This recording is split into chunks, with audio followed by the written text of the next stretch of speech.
आज हम इस वीडियो में बात करेंगे टर्म इंश्योरेंस की।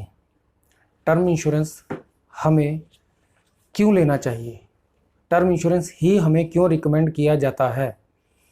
इसका सबसे बड़ा जो रीज़न है, क्योंकि टर्म इंश्योरेंस एक प्योर रिस्क कवर है। अगर हम और कोई भी लाइफ इंश्योरेंस लेते हैं उसमें हमारा इतना कवरेज नहीं रहता जिसमें हमारे ना रहने पर हमारी फैमिली का फाइनेंशियल वेलबींग अच्छा रह सके। मतलब अगर हम ना रहें, हमारी फैमिली को इतने पैसे मिल जाएं कि उनका जो भी लाइफस्टाइल है वो उसी को कैरी फॉरवर्ड कर सकें। इसीलिए टर्म इंश्योरेंस रिकमेंड किया जाता है।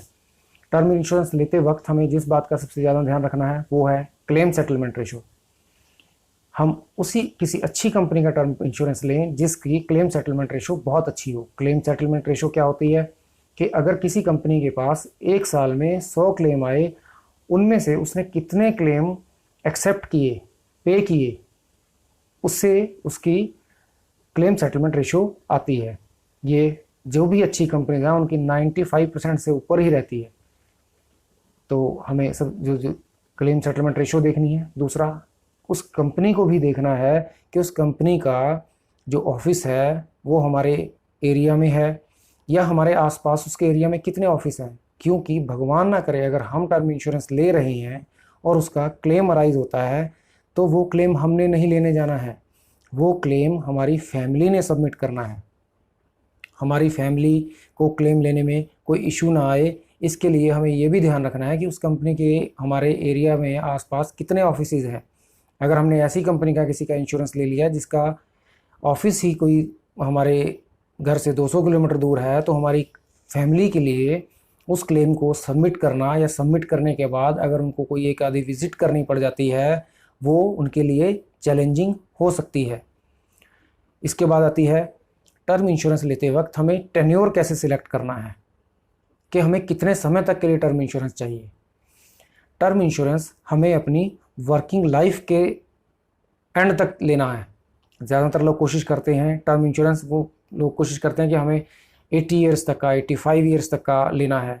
उनका सिर्फ बेसिक रीज़न ये होता है कि अगर हमें 65 साल में कुछ ना हुआ तो हमारे पैसे बेकार हो जाएंगे।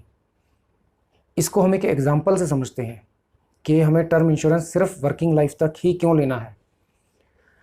अब एक 30 साल का व्यक्ति है, वो टर्म इंश्योरेंस 1 करोड़ रुपए का लेता है नेक्स्ट 30 ईयर्स के लिए, 60 साल तक के लिए। उसका हम मानते हैं कि एक जो सम एश्योर्ड है वो 10,000 रुपये है, सॉरी प्रीमियम 10,000 रुपये है। लेकिन अगर वही उस 1 करोड़ रुपए के इंश्योरेंस को वो 80 साल तक लेता है और उसका प्रीमियम 14,000 रुपये बनता है। अब उसने टर्म इंश्योरेंस लिया, इसके बाद 2 सिनेरियो हैं। अगर उसने 30 साल तक का लिया था, 60 साल तक वो जीता है, उसको कुछ नहीं होता, तो उसको कोई पे आउट नहीं होगा। लेकिन अगर वो सही फाइनेंशियल प्लान से चलता है और जो डिफरेंस ऑफ प्रीमियम है 4,000 रुपये का, वो 30 साल तक उन 4,000 रुपये को किसी अच्छे इंस्ट्रूमेंट में सेव करता है, तो हो सकता है कि उसके पास 1 करोड़ रुपया कैश में ही इकट्ठा हो जाए।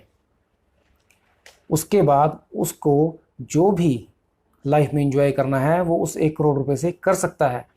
मीन्स वो उस 1 करोड़ रुपए से अपने चिल्ड्रंस को दे सकता है, वो कहीं घूमने जा सकता है, अपनी रिटायर्ड लाइफ आराम से जी सकता है।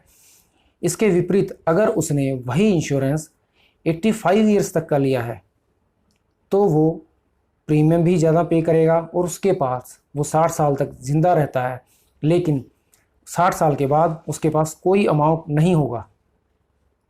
दूसरी सेविंग्स से वो ज़रूर इकट्ठा कर सकता है, लेकिन जो सेविंग्स उसने एक्स्ट्रा प्रीमियम पे किया उसका उसको कोई फ़ायदा नहीं होने वाला। इसीलिए कहा जाता है कि आपको टर्म इंश्योरेंस अपनी वर्किंग लाइफ तक ही लेना चाहिए।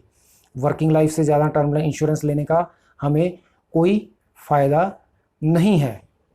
इसके बाद आता है ऑप्शन। टर्म इंश्योरेंस में जो क्लेम है, क्लेम के टाइम 3 ऑप्शंस आते हैं। एक आता है लमसम, एक आता है मंथली इनकम, एक आता है लमसम एंड मंथली इनकम। अब ये हम कैसे डिसाइड करें, ये डिसाइड करना बहुत टफ होता है। इसके लिए सबसे अच्छा ऑप्शन है कि आप अपनी फैमिली को सोच के डिसाइड कीजिए। अगर आपको लगता है कि आपकी फैमिली इतनी फाइनेंशियल प्रूडेंट है कि वो इकट्ठा पैसा मिलने पर उसको मैनेज कर सकती है, तो आपको लमसम ऑप्शन चूज़ कर लेना चाहिए। लेकिन आपको लगता है कि वो इतने फाइनेंशियल प्रूडेंट नहीं है, फाइनेंशियल डिसीजंस नहीं ले पाएंगे, तो आपको मंथली इनकम का ऑप्शन चूज़ करना चाहिए, जो ज़्यादातर 10 साल का रहता है। एक फिक्स्ड अमाउंट आपकी फैमिली को हर महीने मिलता रहता है। थर्ड ऑप्शन आता है दोनों। उसमें कंपनी कहती है कि हम आपकी फैमिली को क्लेम के टाइम पे एक्स अमाउंट इकट्ठा दे देंगे।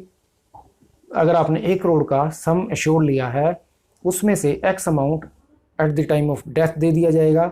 जो रिमेनिंग अमाउंट है वो 1 करोड़ माइनस एक्स, वो मंथली इनकम के रूप में नेक्स्ट 10 साल तक कंपनी आपकी फैमिली को देती रहेगी।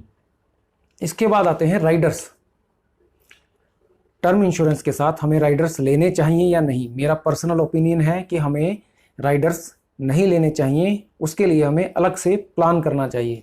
जो टर्म इंश्योरेंस के साथ राइडर्स आते हैं उनमें सबसे ज़्यादा जो फेमस राइडर है वो है क्रिटिकल इलनेस राइडर।